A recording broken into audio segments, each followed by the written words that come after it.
I'm not quite 95, but I do find this, that if you would be so kind, when I've finished the first lecture, just to let me have a moment's pause in the jaw work, you see, so that I don't have to answer questions immediately after I finish. It takes away my strength for the second part, and my son-in-law telegraphed me after I'd had this operation on the brain and said, "You are now qualified to be Prime Minister of all Great Britain and Northern Ireland because they've cut out half your brain." So that's what I woke up to in the hospital when they'd done that. So if you'd be so kind afterwards, just let me have a pause for 10 minutes. I'd be able to do better in the second half. I'll try my best for the first half for you, but let's just have a look at what God's Word says about the creation of life tonight and its connection with time. That's what is our subject tonight. God said, "Let the earth bring forth living creatures according to their kinds, cattle and creeping things and beasts of the earth according to their kinds." And it was so. Thank you. The commentary was not necessary, really. "And God made the beasts of the earth according to their kinds, and the cattle according to their kinds, and everything that creeps upon the ground according to its kind. And God saw that it was good. And he said, Let us make man in our image, after our likeness, and let them have dominion over the fish of the sea, and over the birds of the air, and over the cattle, and over all the earth, and over every creeping thing that creeps upon the earth." So God created man in his own image. In the image of God he created him. Male and female he created them. And there was evening, and there was morning, a sixth day. There you've got the time reference in, just to keep you straight on that point. Now, I want to talk tonight about the relationship of time to the creation of the universe. And we'll start on that with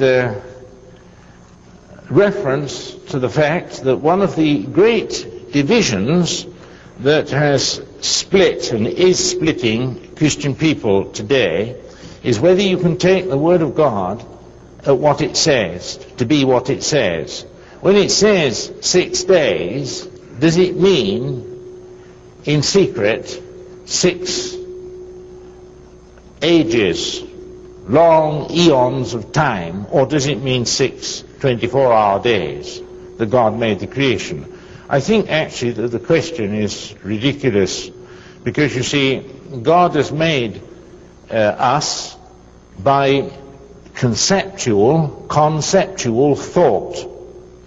I mean, when you are wanting to make anything, you sit down and make a concept of it in your mind, don't you? If you're going to write a story, you have an outline of the story that's going to be. And then you put that down in an ordered form. But it's all formed in your brain, first of all. And you must remember that we're made in God's image. When we were made to think in God's image, we think in a very small way, in the same way that God does, in principle. Now, I'm not saying that our thoughts reach his thoughts, because we know that our thoughts don't reach his thoughts, and our ways are not his ways. We know that. But it's a very, very faint image, what we do in our mind, as to what God has in mind. Because God had us in mind at the start.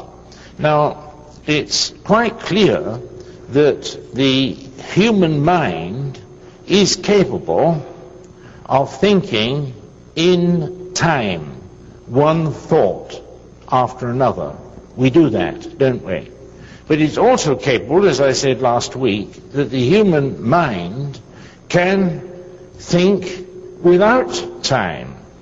I mentioned that Mozart could read through a score of music, eine kleine Nachtmusik or something like that, and it would take, say, 2 or 3 hours to play it through, but he could think it through in his mind in a flash and correct it. You want to read those things in The Emperor's New Mind by the mathematician Penrose. Well worth reading for every Christian person. He's not a Christian himself, I believe, but it's worth reading because he's got some very good thoughts in that. Now, what I want to do this evening is to show you that the idea that time can do this, make conceptual images in the way of creation, that idea is simply for the birds. So we'll have a look at the nature of time, and I want you to learn this, if you'd be so kind. Don't strive and argue with those who say that the Bible teaches that the earth and the universe is old, because it doesn't. But you've got to give a reason why you believe differently. And I'm going to give you the reasons tonight, because Christian thought, you know, is usually pretty reasonable when you get to the bottom of things. What I'm going to do then is show you that the idea of God having done things in his eternal mind are above time. Because God's mind is not governed by time, because he made time. He made it at the same time as he made matter. You think what that means? They say, you know, that the Big Bang arose from a singularity. Do I need to explain what a singularity is? Does anybody not know what a singularity is? It doesn't cost any more if I explain what a singularity is. So thank you for... I don't like bringing coals to Newcastle, if you know what I mean. Do you use that expression here? I don't suppose you do you? Well, it's like bringing... I've got another one. It's like bringing sunshine to California, you see. Offering things that aren't necessary. If I give explanations that aren't necessary, then you're bringing coals to Newcastle, because Newcastle is the town where all the coals come from in England, you see, and that's where the expression comes from. So you don't want to feed people with what they already know. Now, if you think, ladies and gentlemen, collect your thoughts just for a second, concentrate them. If you think God's mind is like God himself, my mind is an expression of myself. Your mind is too. Now God is eternal. He's called in French l'Éternel, the eternal one. Now if he made us in eternity, how long do you think it took him to make us in eternity, in thought? Come along. How long do you think it took him? You see, the question of time in God's mind is entirely beside the point. Anybody who gets stuck, the fishhook in his throat, you know, over time, is really showing he hasn't thought the thing through. That's the real problem. So if we were made in God's mind, I should say that it might be a very long time, it might be a very short time. It was an eternal time, if you can say that. I know that I was made in God's image because he says so. And I can't consider that eternal concepts, me, because I'm a concept, unfortunately, that took time to make, because that was made right way back in the eternity of God the Father. Okay? So when he says that the first day was here, it really means, as far as I can see, because my mind, you see, is governed by the laws of time and space, it really means that he got the whole concept out of the whole universe supra time, above time, and outside time. And then the first day, he put in the first concepts into the space and time he'd made. If you want to read anything about that, read Isaac Newton. Isaac Newton is very good on that, although on some points he was a bit beside the mark, but never mind, he was a pioneer on that subject. So think of God in his eternal wisdom, devoid of time, which hadn't yet been made, because he made time with matter. Think of him putting into time the thoughts of eternity, and he says he did it, the transfer of time into eternity, he says he did it in 24 hours. Well, I've got nothing against him creating his eternal thoughts in the space-time continuum in 24 hours. There's nothing against that at all. He created it in time after having made it in eternity and put it there. And then the second day he came along and put the second batch of concepts into space and time, which he'd made. And there it was. It was very good. Then he came along at the last and he put in his own image into space and time, that we could think and produce concepts such as he does in a very, very small way. And he says he did that on the sixth day. And then he completed all his works, putting eternity into time. On the seventh day, he rested from all his works. We know there's nothing wrong about that, is there? And yet, you know, when you say, I believe that God made the creation on our space-time continuum in 6 days, they think that you've come from the Flat Earth Company or something like that. Because they don't really understand what the nature of the eternal God is. That's the reason. Even as you know Jesus, you won't understand that either. Now, let's have a look at the first one. Can we have the first little picture? I'm going to talk to you about some of Oppenheimer's work on the black hole to show you what this time concept means. Now, we'll have to do some theoretical work, first of all, because this is not capable of being digested in concentrated form. If you do, you'll get digestion, an acute digestion, which emerges as a headache. And I wouldn't like to give you a headache, you know, tonight for worlds, because I'd reduce your appetite for this very, very important subject. And this is an absorbing subject for which you should keep appetite right to the end of your days. I'm still learning, and as I told you, I'm getting on for the 90s, you know, and still learning. Now look, this is the theoretical basis of understanding time, which they say in billions of years made the first eobiont. E-O-B-I-O-N-T. It's a fictitious word.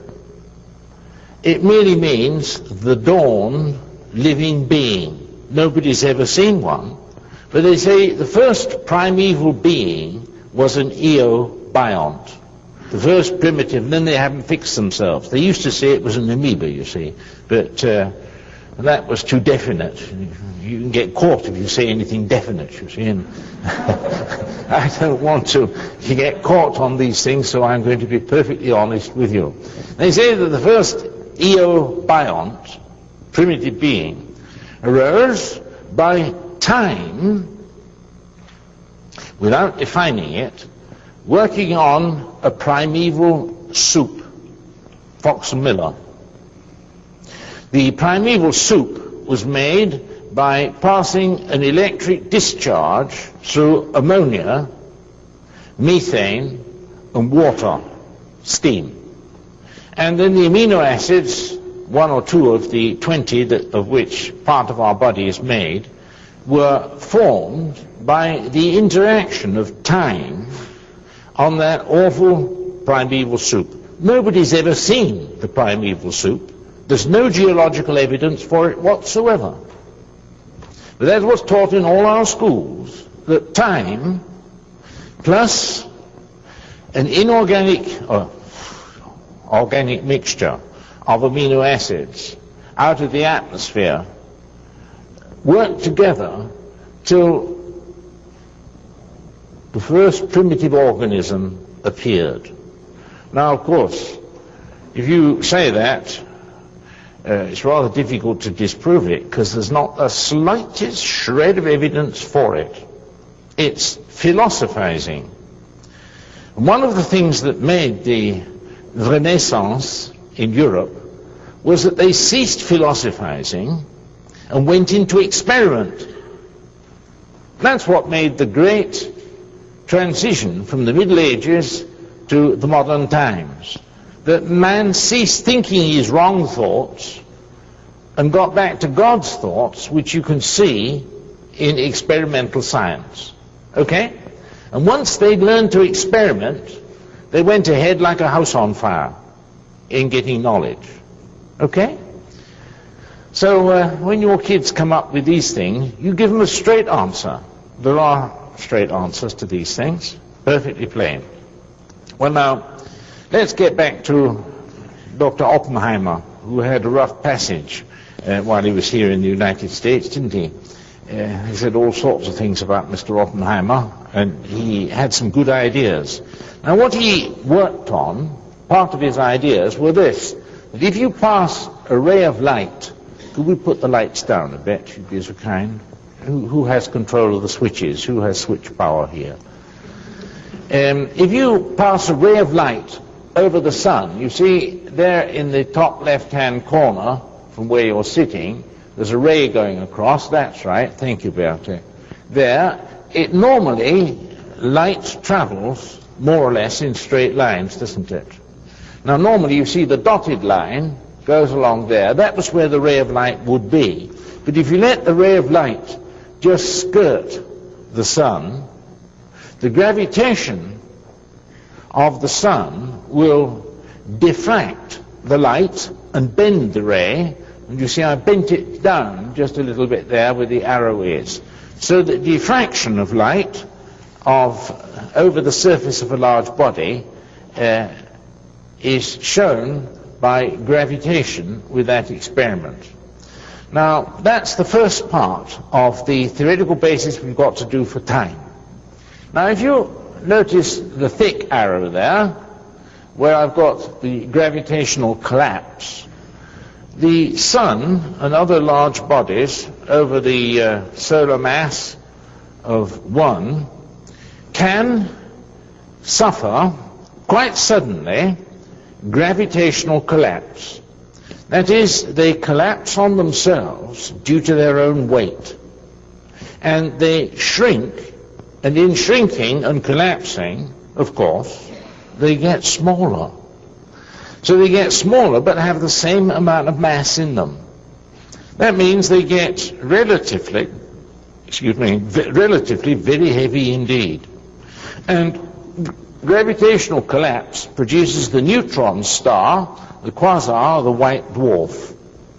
Now, I've put the arrows going in, you see, to show that that's the force, the gravitational force, what they call the centripetal force, which makes the object get smaller and smaller and smaller by gravitational collapse, and therefore heavier and heavier and heavier, and therefore a greater gravitational field. Now, if you take a pulsar like that that's suffered gravitational collapse and pass light over it, then you see the light, where I've got the light beam up there, normally will go straight ahead, but now because the gravitational field is much stronger, the light is bent much more strongly, refracted. So you get your light coming down like that, and diffraction being stronger. Okay, are we all right on that? Any difficulties? Because if there's the slightest difficulty, now's your chance.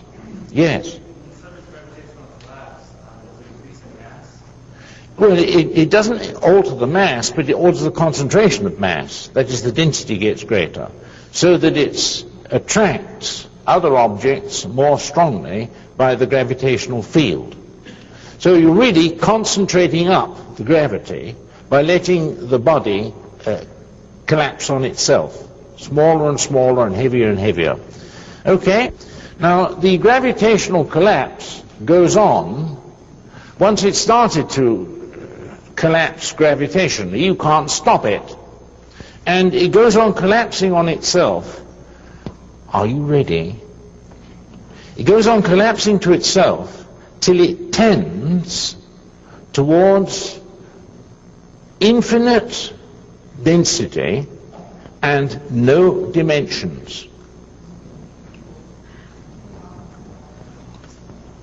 Gets so heavy and gets so small that it can't get smaller. It's infinitely heavy. Okay?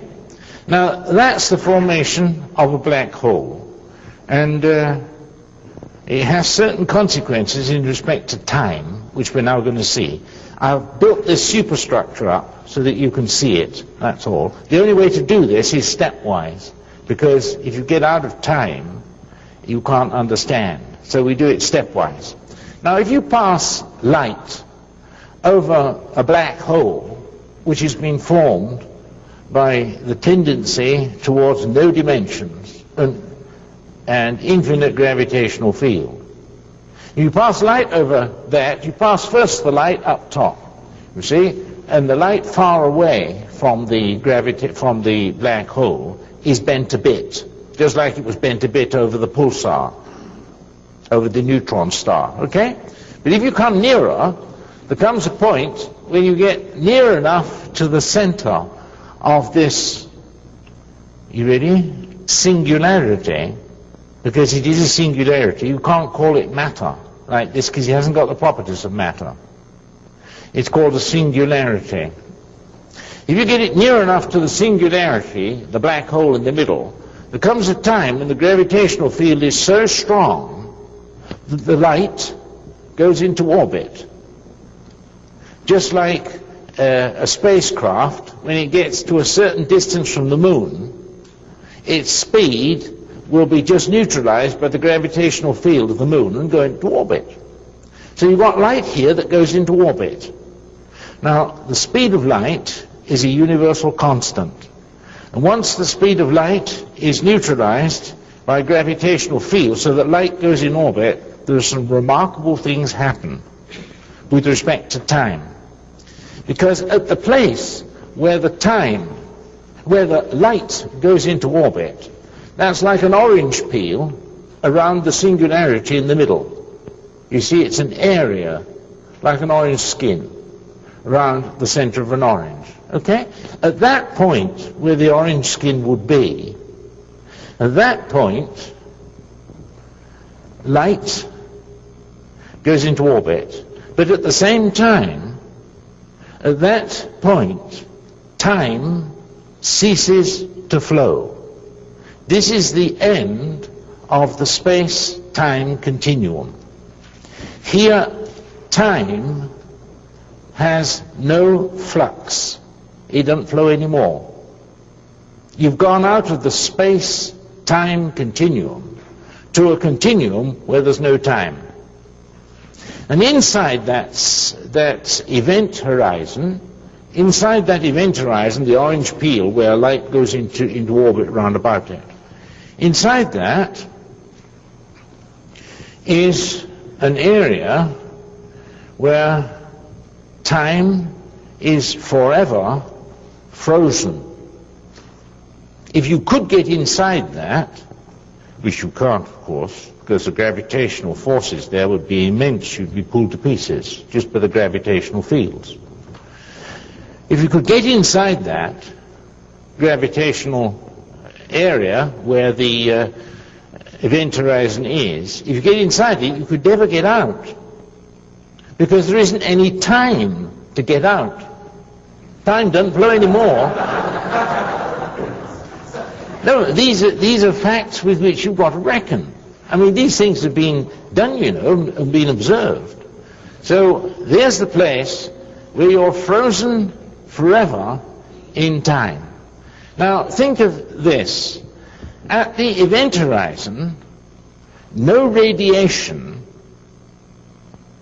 I might have to modify that in a minute, but very, very little radiation can get out, because everything that tries to get out gets sucked into orbit and goes round and round and round and never comes out again.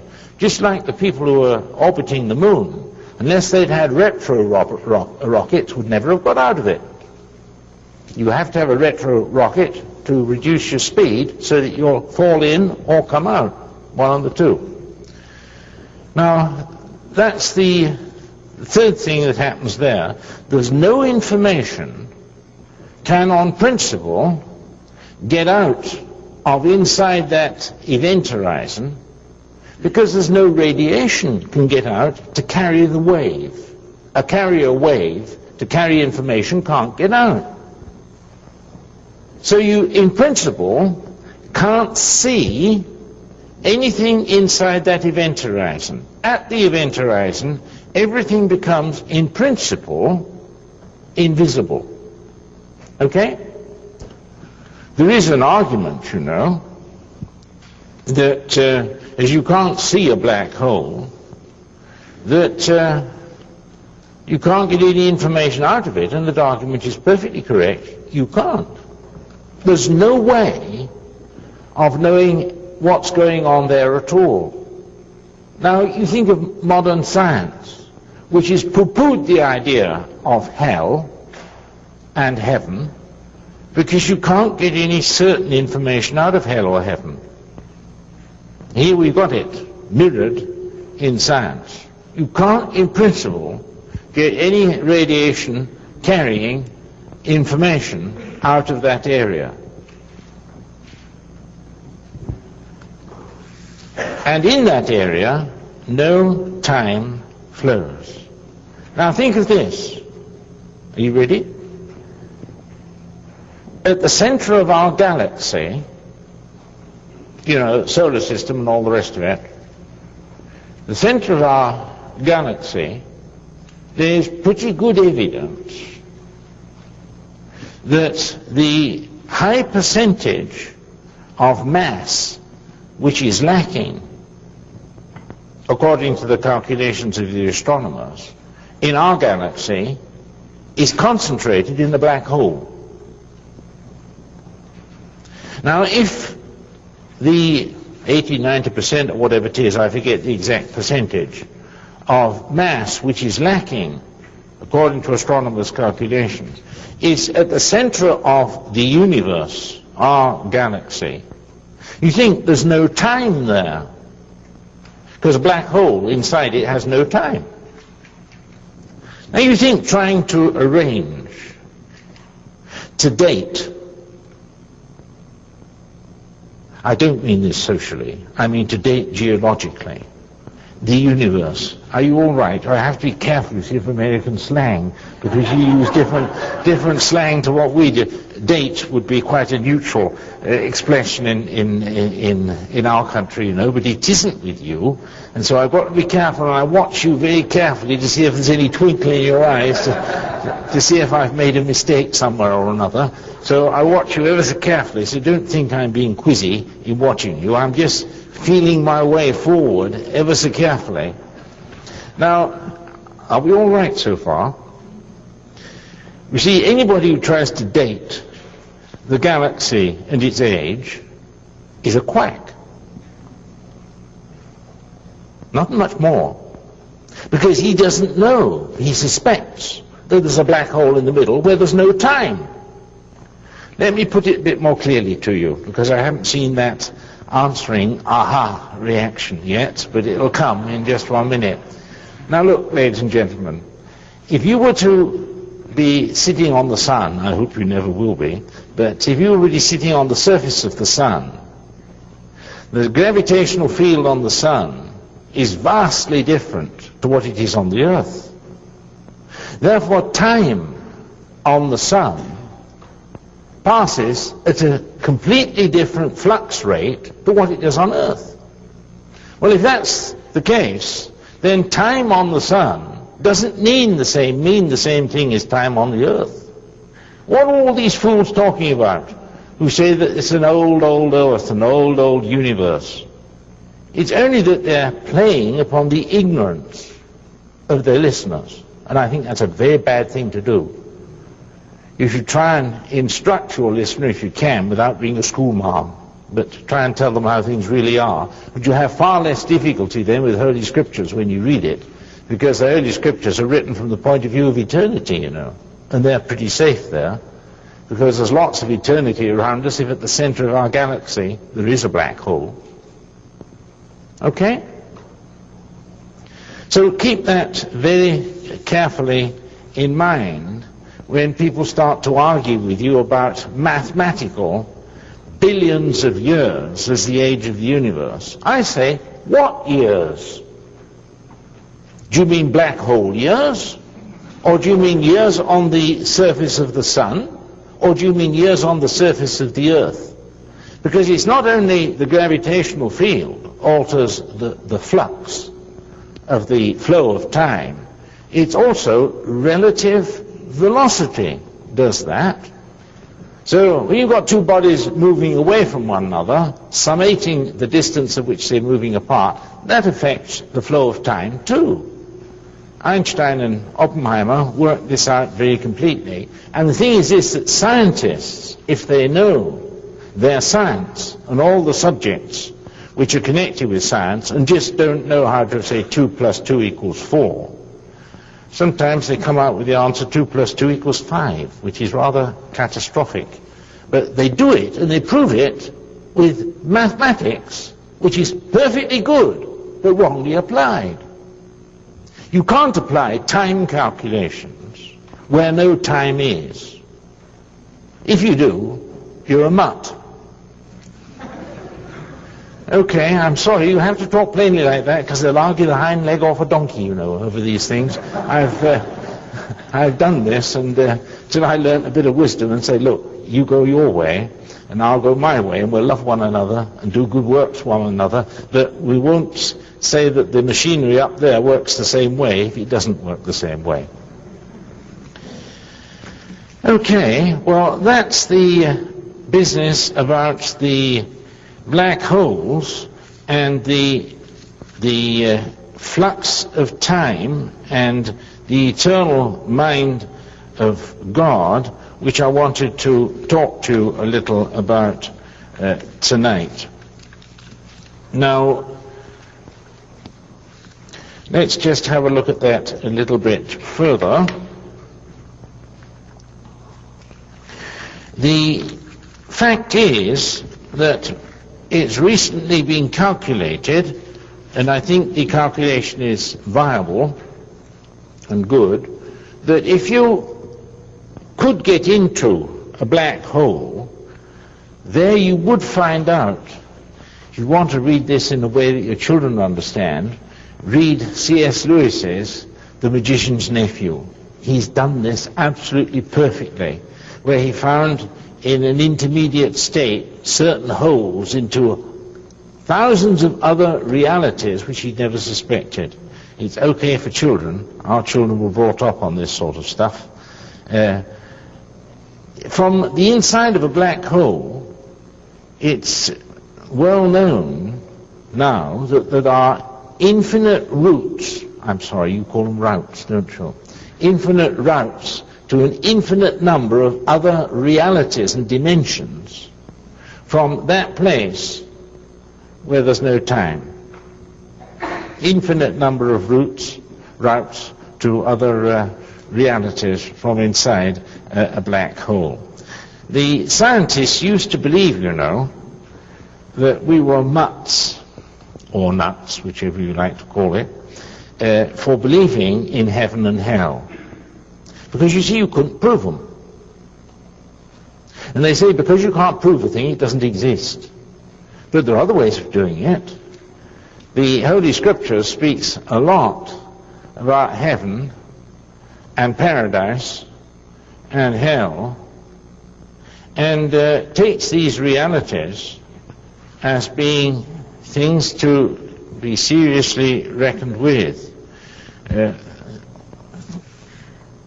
It says, you know, of Jesus, he said, the Son of Man which is in heaven. That is, Jesus as a man, in his heart, was at the right hand of the Father. I and the Father are one, and he was one with Jesus.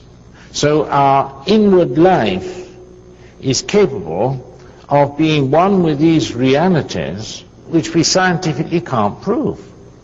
But we do experience it, don't we, in our minds. If we get forgiveness of the enmity against God through the shed blood of the Lord Jesus Christ, he says our fellowship with him is such that we are one. And that is fellowship with these things which are timeless.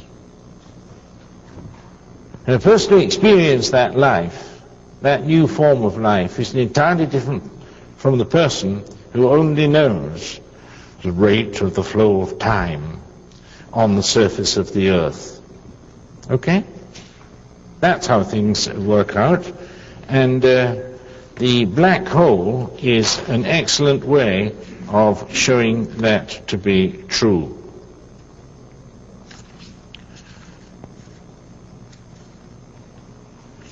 Now, what I propose to do is for the second half of this lecture series, that is when we're finished here, I'm going to have just a little time of quiet for myself, and I'm going to go into dimension theory per se. I'm going to go into flatland and the significance of flatland for our Christian life. But we'll have a short time, 10 minutes rest. Go and have a look at the tables out the back, and we'll come back in a quarter of an hour and go and do that. Thank you for being so kind.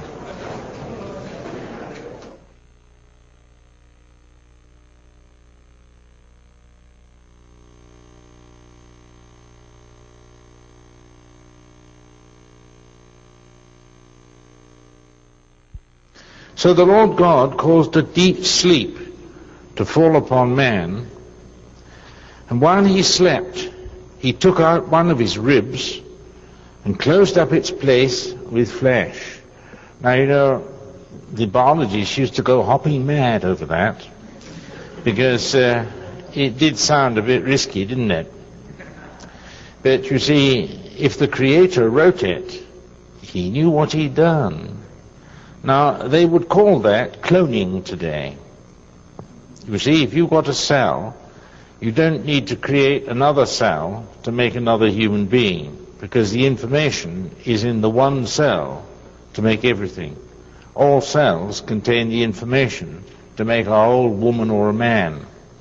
The only difference between the man and the woman is, of course, you've got the 46 chromosomes, and then the XY chromosomes which decide the sex. And it's the Y which makes the man. And it's the XX which makes his lady. Now, if you were wanting to clone a man from a man, a woman, you think how little you'd have to do, because we are the same species, you know. There may be some doubt in some minds, but we are. Because men don't understand ladies' psyche sometimes, but they do think differently, don't they? But grosso modo, we're one species. Now you think how you do it.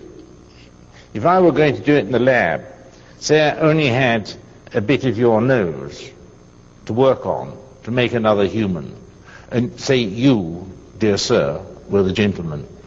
If I wanted to make an Eve for you, all you'd have to do, you think how easy it is to avoid having to do unnecessary creative work. Because God doesn't unnecessarily create anything. How do we know that? I don't hear the whirring of those cogwheels going round. How do we know that? Well, when Jesus fed the 5,000, what was left over from the meal, by his creative act, he didn't waste. He made them get the baskets, what was it, 12, or was it 7 in this case, I forget which it was, and made them collect it all, that nothing should be lost. And in the throwaway society, you know, it often hurts to me to see how good food is thrown away. Jesus didn't allow it, because it's all from his creative effort. Now, if you wanted to do what God had done there, you got the cells from the rib of Adam, which of course has the bone marrow in it, and the bone marrow are very undifferentiated cells. All you'd have to do,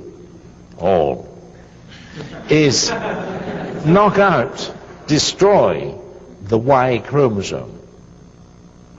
And the X will divide automatically and make another X. And then you've got X, from the X, Y, the Y which you've cut out. And there you've got Eve, just as perfect as he was then. So there's reason in all these things, you know. And the things they laugh at most make them laugh on the other side of their face when they think about it. So that's how God did it at the start. Now there's one thing my dear better half whispered in my ear. She said, you didn't show about the effect of velocity on time. You did it for gravity, and she's absolutely right. You see, she is a help meet for the failings of her husband, and I'm very, very, very glad of it. Now, Sebastian von Herner, who is a professor at the University of Heidelberg, where our 2 youngest sons studied medicine, he published a paper in Nature some years ago of a man and his wife who wanted to test out the effect of gravity on the flux of time. So he got into a rocket, and it was a very special rocket. When he was about 30 years old, and his wife, what was she, 28, something like that, and you know the old German rule of thumb, don't you, for matrimony? The lady at matrimony should be, this is not ex cathedra, what I'm saying now. You know what ex cathedra means, don't you? This is not official Calvary Chapel doctrine, but you see,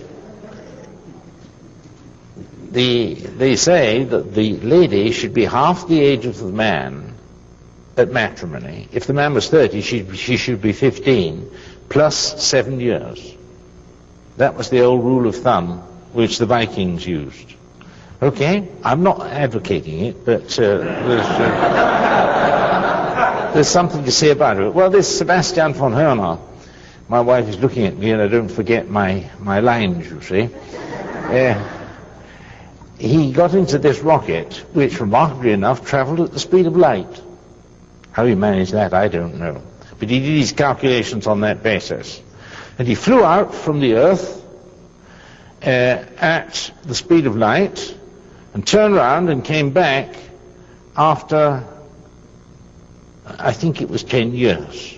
But you can look it up in the paper in Nature if you want to. It's in Man's Origin, Man's Destiny, the book which Chuck Smith is bringing out yesterday at lunchtime. Be coming out as soon as possible. And he came back, so he came back after 20 years, 10 years out, 10 years back.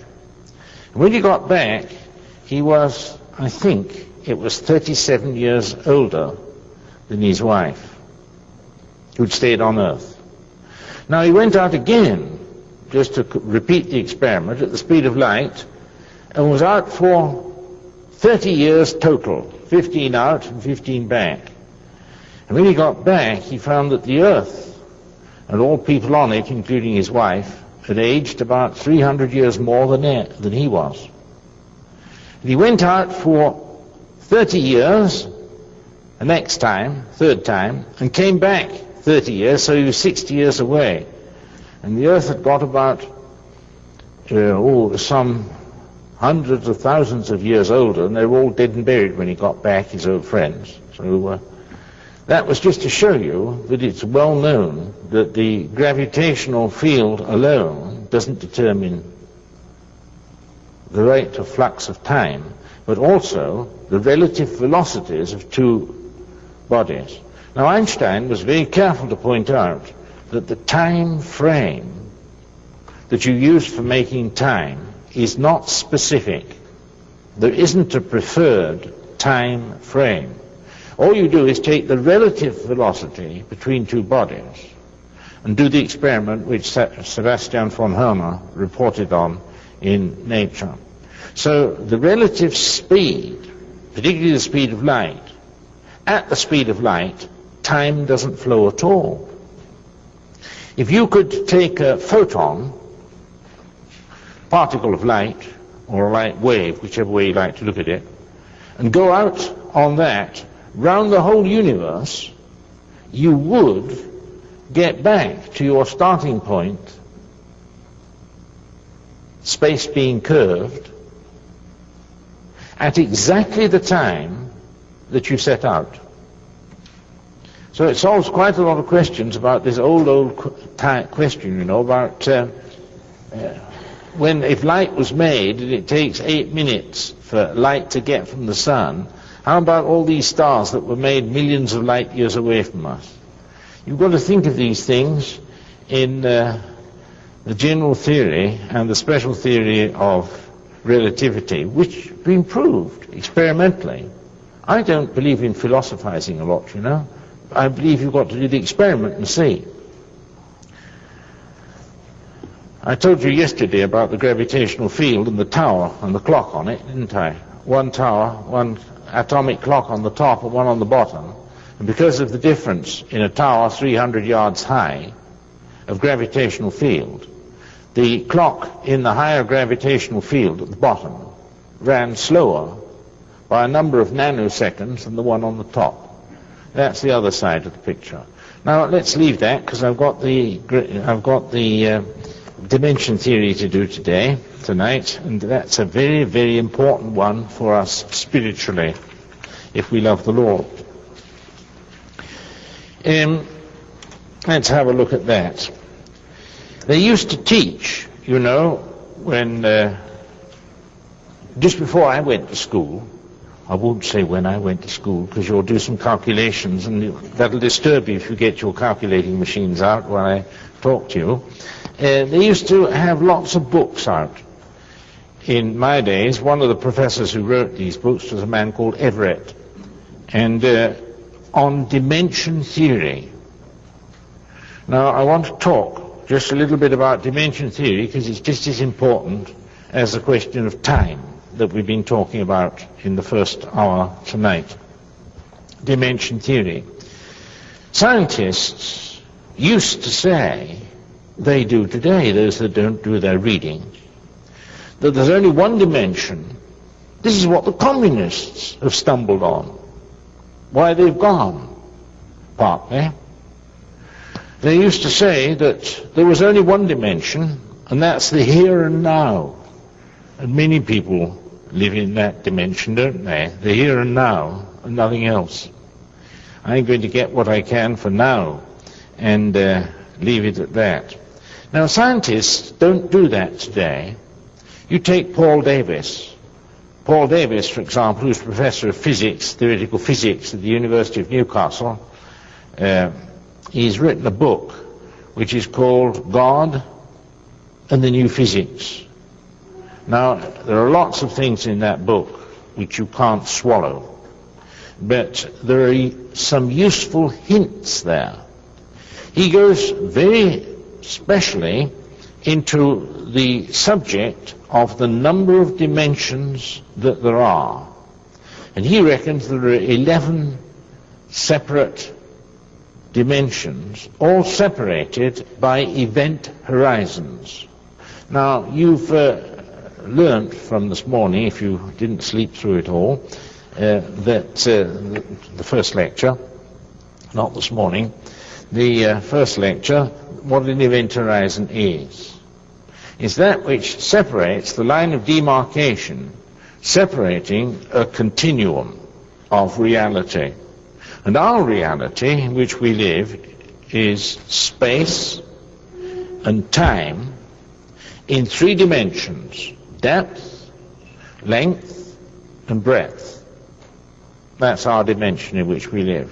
Now, Davis points out there are many other dimensions with realities with multi-dimensions, much above that, which pervade our dimension, and I'm going to talk about that tonight, so watch out.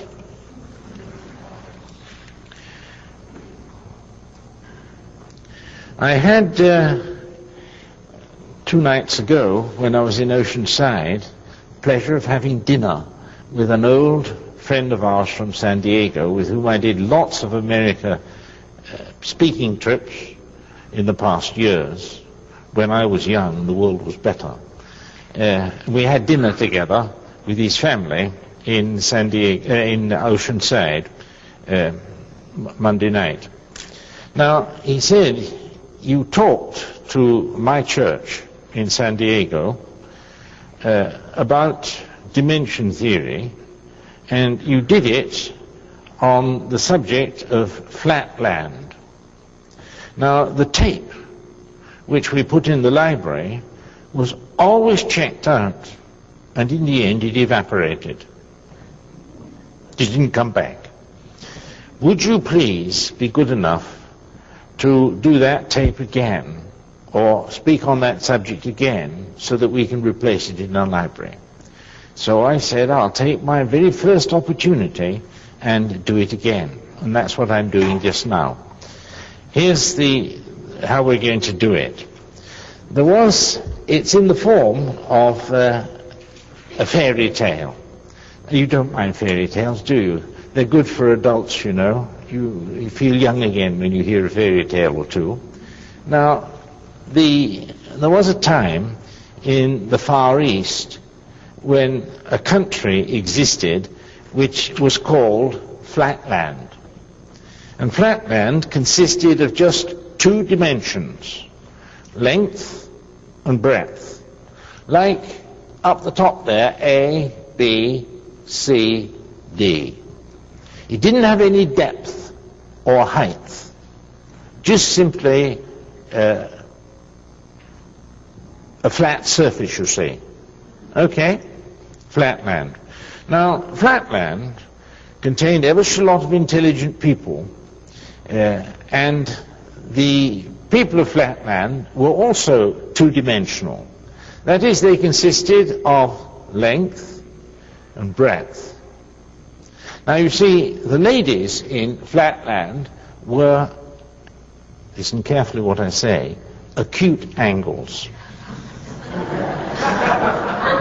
If you listen to it very carefully, don't anybody say that I was casting aspersions around. I'm not. And the men were obtuse angles. They always are, you know. I'm one myself. So they lived happily there, and they were all scientists. And they spent their days in the lab working out problems on quantum theory and causality. And that was their bread and butter. Okay? Now, they were sitting in committee one day at the foremost university of Flatland and deciding what research projects they should fund. Now, this in university is one of the very, very main subjects which have to be weighed in the balances very carefully, because the life of a university is dependent upon it. You see, the university gets a 40% cut on all research grants given. So if you earn $1,000 or $50,000 grant, the university gets 40% of it to pay on costs. That's called an on-cost contribution. And they were sitting in committee working on these grants, and they were sitting out like at the Scripps Oceanographic Museum, you know, right on the sea coast. Beautiful setting. Cost lots of money, but never mind. Really just a place to have ideas in. And they were sitting in committee, all these flatlanders. Only the obtuse were there, only the men. The ladies were cut out of financial arrangements, you see, as they sometimes are. And They're looking through the plate glass window in their committee room, and the beach, scientists have to have a beach, you know, otherwise the science doesn't run properly. So they were watching this beach while they were working on their committee, and they suddenly all froze, terrified, looking out of the plate glass window onto the flat sand.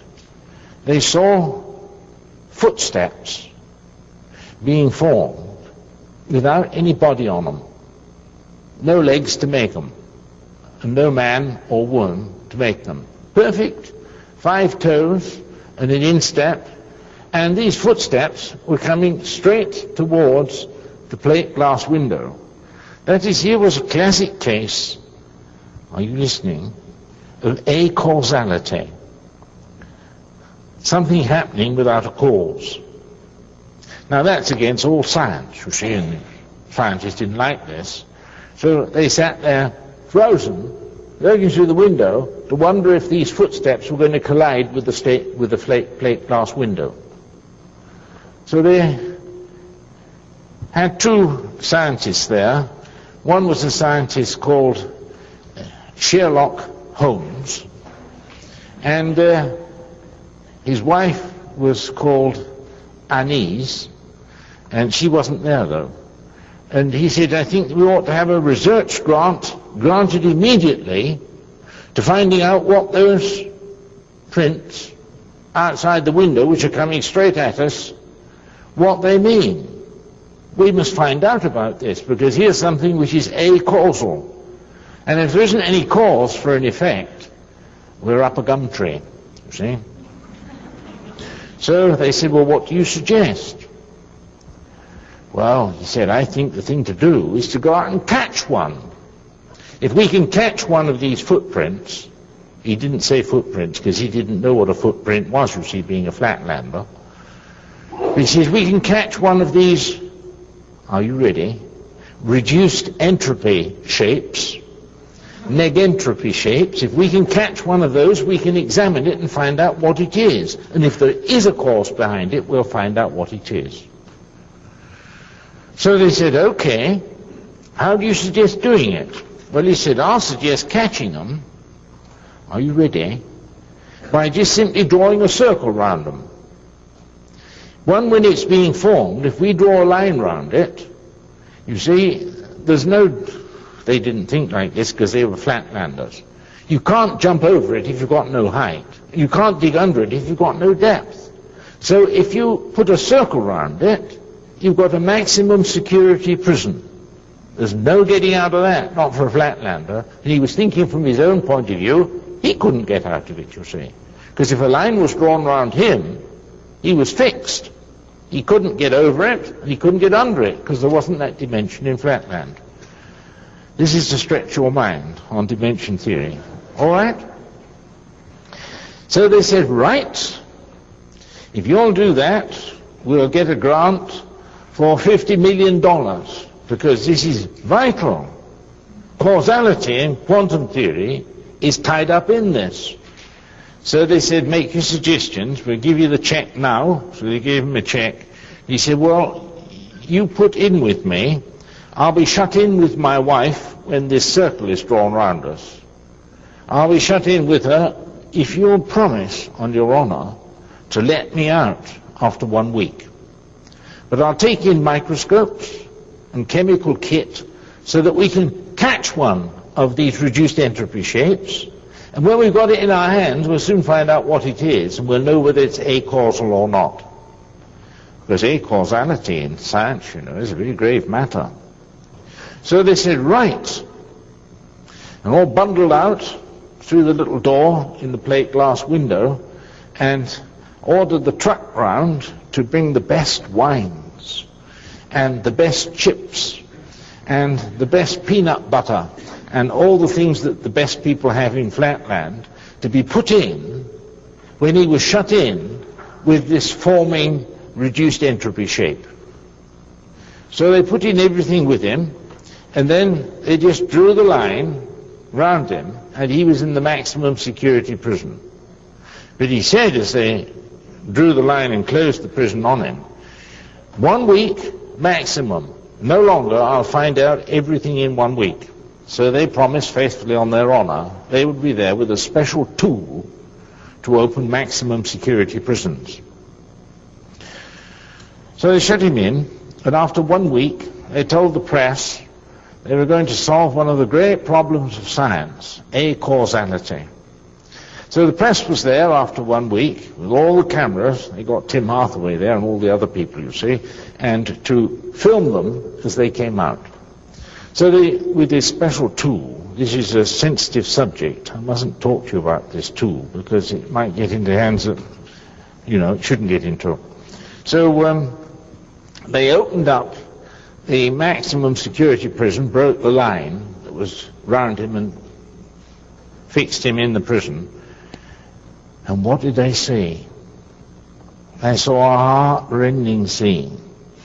There was poor old Sherlock Holmes on his knees, grubbing in the sand, and his wife with him, and none of the bottles or the goodies had been opened. They looked distraught, this couple. And then they asked him to explain. So while the video camera was running, you see, they explained. He said, well, look, as soon as you put the line round me and I was in, I grabbed this reduced entropy shape with my hand and got it firmly in my hand. But he said it was just like grabbing an icicle. You know what grabbing an icicle does. The more firmer you hold it, the quicker it melts, doesn't it, and slips through your hands. My experience with fishing for eels in the Thames in Berkshire at home in England is, if you catch an eel, don't grip it with your hand, because it will slip through your hands just like an icicle does and leaves a skin on your hands which you can't get off again. So you can't hold them. That's why it means it's slippery as an eel, you see. You can't hold them. And he said it was just like that. Trying to hold this reduced entropy footprint was like that. So he said, I didn't panic, of course, because I knew that we were all in the line, in the maximum security prison. I didn't panic, because I knew if it got out of my hand, it couldn't get out of the line which was round us. So I said, well, let him go, and I'll find him in the sand. So he'd been searching in the sand, and he'd sifted every sand grain in that line with the desperation of hopelessness when they opened it up and told him to come out. Now he said, what's happened? I don't know. That must be in there because it can't get out. We couldn't get out, therefore it couldn't get out. So they had a great conference over this and asked what the explanation of this was, because this was a separate mystery concerned with the mysteries that had happened until now. So they had in Flatland a dean of all scientists, and his name was Beinstein. And he couldn't speak English properly. He spoke with a heavy, heavy German accent. And they got Beinstein along and asked him what it was.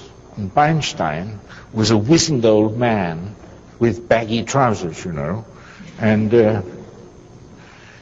he listened to all the evidence, but he said, I daren't tell you people what really is the answer to all this, because if you do, if I tell you, you'll lynch me.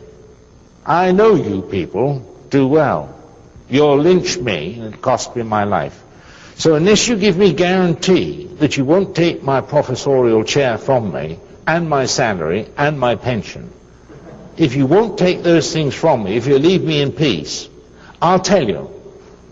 So they signed an agreement with the old man that they wouldn't do anything to him if he told them the truth, what the answer was. So when he got his document in his hand and given it to his bank vault to be quite safe, he said, now I can tell you.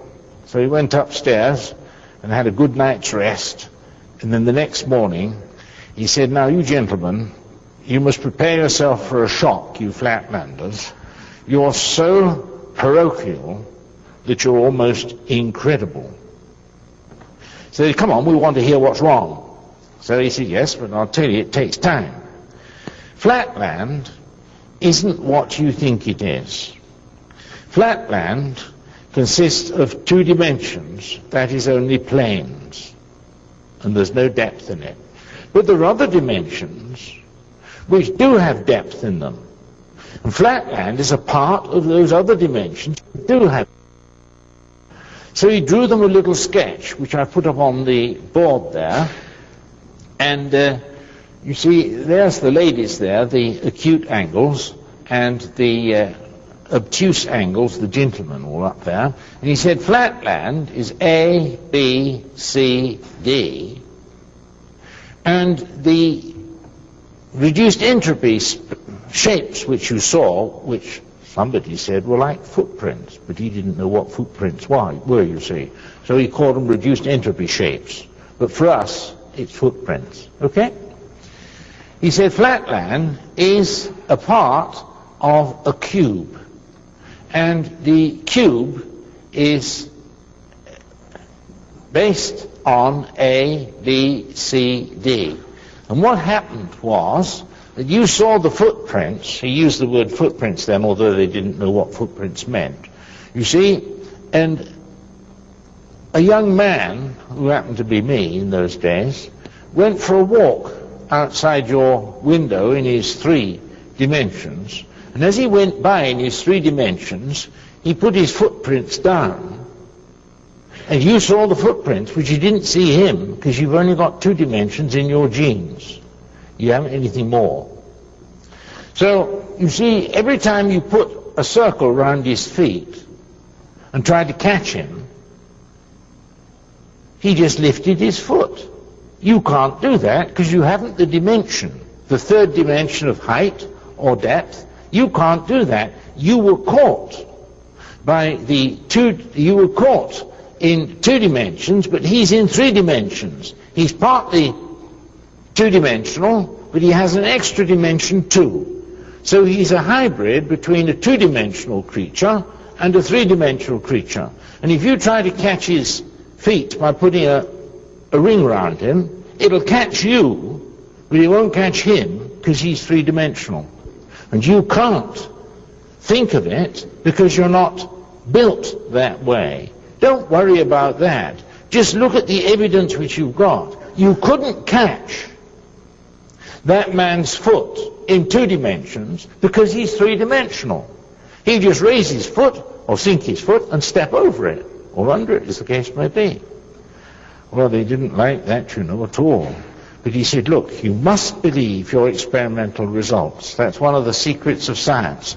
Here you've got 2-dimensional people trying to catch a 3-dimensional person, and 3 dimensions in 2 dimensions can't be held, because the 3rd dimension can always be used to get out of the sphere of action of the 2 dimensions. Now, do you know where that's happened?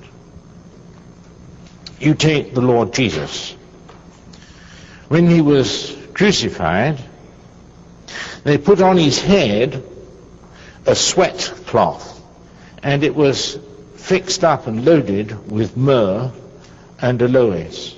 Now that's a mixture which goes hard. It's like a 2-component gum, you know, 2-component, what do you call it? Epoxy, we call it, but I don't suppose you call it that. It gets as hard as concrete.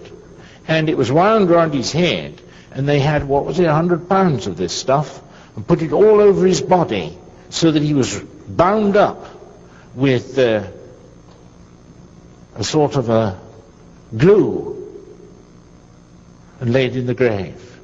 Now it says of the disciples that they came into the grave on the 3rd day, and there the cloths which had been used to bind him up and preserve him, to embalm him, were all lying undisturbed as they were. Now if you think of the head sweat cloth that was put over his head as a motorcycle helmet, how could you get out of that? without disturbing it and breaking it, because it's hard. And the disciples, it said, saw the clothes and believed that he'd entered the resurrection dimension. Life couldn't hold him, death couldn't hold him, and he just came out and threw the death clothes as though they weren't there. You think of the other time when they were all in the upper room and having the meal, and had locked the door for fear of the Jews so that nobody could get in. It says while they were in this room hiding from the vicious Jews, Jesus came in. How did he get in? The same way as he met them on the road down to Jericho, wasn't it? He just came into the inn and had a meal with them, and then went out, and on the road he exposed the Holy Scriptures to them, and then disappeared out of their sight. There you've got Jesus in his bodily form, having taken on a third dimension, so that the two dimensions, if I might put it that way, had no hold on him at all. And he came out of the grave because he'd taken on the dimensions of the resurrection with him. Now that's as far as I wanted to go with dimension theory this evening. You see how important it is to know these things. These things used to be taught until it pleased the materialists no longer to teach these things, and they stopped publication. Professor Everett never published anything anymore, because people saw that it helped people to understand the resurrection of the Lord. Now think of ourselves. When we die and go to be with the Lord, it says he is preparing for us a body, a home, which is a resurrection home for us. And it's a home in, you might call it 4 dimensions, if you like, an extra dimension, and it means that we'll have all the powers of Jesus' resurrection with us. You remember this, that when they were talking about Jesus' resurrection, and Thomas, the doubter, was there. Do you remember? And he said, except I can put my hand in the wound which the soldier made in his side, and except I can see the wounds in his hands and his feet, I will not believe. And Thomas wasn't there when he came into the room and the doors being locked. But it does say of Thomas that the next time they were in the room and the doors were locked, Thomas was there. And Jesus came in the door, came in the same way as he come in before. How, I don't know. But the dimensions of a room didn't hinder him because he had the resurrection body. He came straight up to Thomas and said, Thomas, lay your hands into my wound on my side and see the wounds in my hands and in my feet, and be no longer unbelieving, but believing Thomas. Now what did Thomas do? The only thing you could do. He said, my Lord and my God. He knew that Jesus, although he wasn't there at the time he said that, Jesus had heard it. And it came out yet now when he noted that Jesus was there and knew all about it. Now you think what that would be if Christian people were so conscious of dimension theory that they knew that where 2 or 3 are gathered together in his name, there am I in the midst of them. Because he was with the case of Thomas, and Thomas didn't know he was there, but he knew that Jesus knew. When Jesus asked that question, don't be unbelieving anymore, put your hand in my wounds, put your hands, have a look at my hands and my feet. He knew then. Now if we knew in the same way and understood in the same way that Thomas and the other disciples had learned that the grave were no hindrance, grave clothes were no hindrance to Jesus at all, because he got the resurrection dimension put onto him. And he was now a combination of a man in 3 dimensions in time, plus the dimensions of eternity. And therefore he had the powers of the resurrection of the body, same as I can't be held, you see, if I make footprints, by just drawing a line around it, because I'll just step over it. I've got the extra dimension to do it. So the extra dimension gives you an extra freedom, which you wouldn't have if you didn't have that extra dimension. But if you've got it, then you have the freedom of the resurrection children, of the children of the resurrection. That's what it means, and Jesus is preparing us a body with that extra dimension in it, which he's going to give us when he comes back to take possession of his kingdom in glory. And we'll all have that. But listen, these things all bring with it with them, don't they, responsibility. You think of giving that power to a person who wasn't morally fit for it, how he'd abuse it, how he'd use it to steal with. Think of what you could do in that line of things if you weren't morally prepared for it. And that's why Jesus prepares all of us with the trials of this life, that we might be fit to take on power. Now, I'm not fit to take on the power of, say, as my son-in-law thought, to be Prime Minister of England. I'm not trained for it, you know. And Jesus is trying in the 70 years we have to fit us to sit at the right hand of God and have all these mighty things which we then can do for him if we're prepared for it. That's why it says if we suffer with him, we shall also reign with him. Now it takes a certain amount of suffering, doesn't it, Dr. Eastman? It takes a certain amount of trial and overcoming to get educated. It sure does. And we need to be educated for the kingdom of God, which is coming, fast coming. And he'll then fit us out with all the accoutrements we need for that kingdom when Jesus, the King, is seen in power and glory, ruling from Jerusalem. Now that's what I was going to talk to you about with dimension theory and time for tonight. What I've reserved for you for tomorrow, not tomorrow, the next lecture, that's next week, is we've got 2 startling things which have been found and published on in, not very far from here, up in Alaska. They have found piles and piles, multitudes and multitudes of fresh dinosaur bones, not fossilized, not permineralized, but fresh.